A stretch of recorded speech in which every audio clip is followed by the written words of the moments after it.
into another Mercy Health matchup as we preview games in the Skyline Chili Crosstown Showdown. It's presented by Mercy Health Orthopedics and Sports Medicine and Meyer. I'm Richard Skinner. He's Tom Gamble. We're looking at a game in the Greater Miami Conference. Mason taking on Sycamore.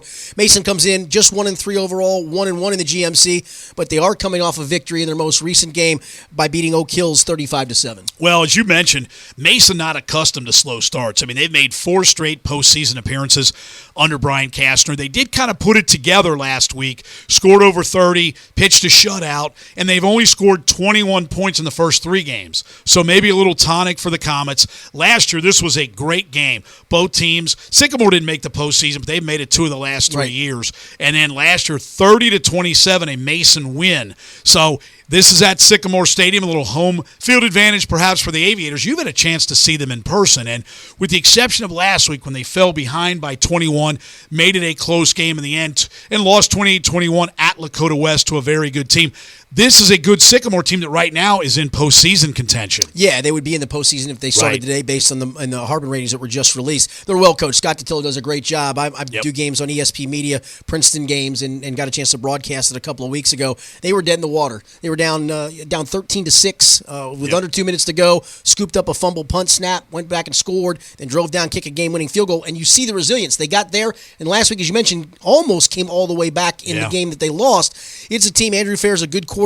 They spread it around. They got good receivers. They're really gritty defensively. You look at them, they don't look like much, but, man, they really are a good team, and it's going to be a tough test for Mason. Well, don't forget 3 years ago when St. Xavier made its improbable 5-game run after finishing 5-5. Sycamore, literally, everybody, at first it was Cole Rand, then it was Sycamore, and that would have been an amazing run by the Aviators in the postseason. Don't forget, this game's at Sycamore Junior High, Sycamore Stadium, where Sycamore plays its home games. Good rival game in the GMC, and one that really both teams, if Mason wants to make a run, because this is only the 3rd week of league play, and Sycamore wants to get back on track. No question about it. Big for both, because Sycamore can get to solidifying maybe that playoff spot and go forward. For Mason, it's almost they've got to kind of win out if they want to make the playoffs, so a huge game for both teams. Where can people find out all the information on the Skyline Chili Crosstown Showdown games and more, Tom? Well, this game and all the others, xtownshowdown.com, our website. You can follow us on Twitter at Xtown Showdown. And coming up next, it's another edition of the Mercy Health Huddle, the source of health information for your student athlete.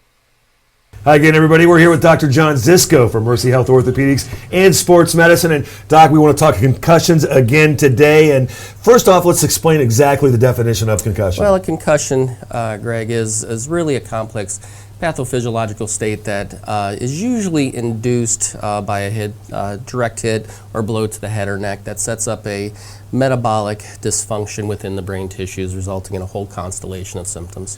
So a player has been maybe diagnosed by a trainer or a team doctor on the sideline during a game. What are some of the first things that we'll see, maybe the management of that? Well, the management, I think the key is to be aware that a concussion may have occurred. We as team doctors and trainers really are fairly in tune in watching the game, looking at the severity of the hits, how an injury happens, and if we're concerned about a patient who may have, or an athlete who may have sustained a concussion, we typically will seek them out very quickly. Obviously, if there's any concern they need, it's law that they need to be removed from competition and kind of monitored serially over the sideline to make sure that their symptoms are not worsening. So that's the sideline now, and going home. And one thing we've talked about that was kind of maybe a surprise to me is the long-term care. You like for them to sleep. I do. I think the recommendations years ago, and I think that still is happening today, where they go to the emergency room, stay by their side, wake them up every half an hour.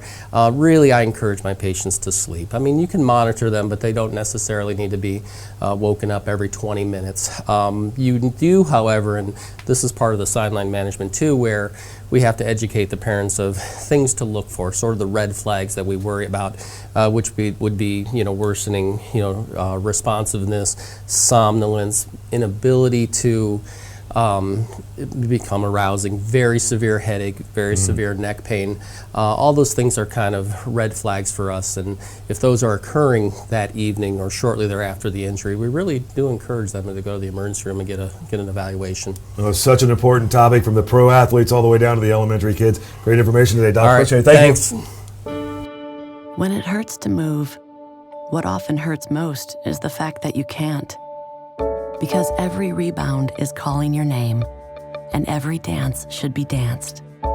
It's in moments like these that we step in to help you step back off the sidelines.